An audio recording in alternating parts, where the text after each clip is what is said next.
আল্লাহ তাআলা যত ক্ষতির কথা বলেন তার মধ্যে সবচেয়ে খারাপ হলো এটা। এমন একজন যে সত্যিকারের ঈমানদার ছিল, যখন সময় খারাপ হয়ে পড়ে তখন ঈমান হারিয়ে ফেলে, যার ফলে সে এই জীবন এবং পরকাল উভয়টাই হারায়। তার কিন্তু সব ছিল, আল্লাহ তার জন্য সব সাজিয়ে রেখেছিলেন, তার জন্য সব সাজিয়ে রাখা হয়েছিল। সুতরাং আমি এই কথা বলে শেষ করছি, আল্লাহ আযজা ওয়া জাল্লা বর্ণনা করেন, আল্লাযীনা ইয়ারিসুনাল ফিরদাউস, তারা ফিরদাউসের উত্তরাধিকার লাভ করবে।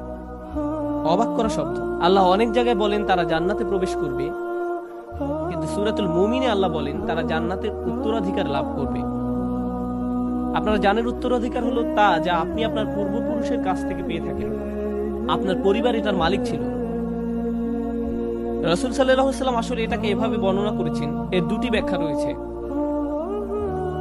জান্নাত আমাদের পিতা আদম আলাইহিস সালামকে দেয়া হয়েছিল, তাই আমরা এর জন্য ইতোমধ্যেই যোগ্যতা সম্পন্ন, ইতোমধ্যেই। সুতরাং আমরা মিরাস হিসাবে সেখানে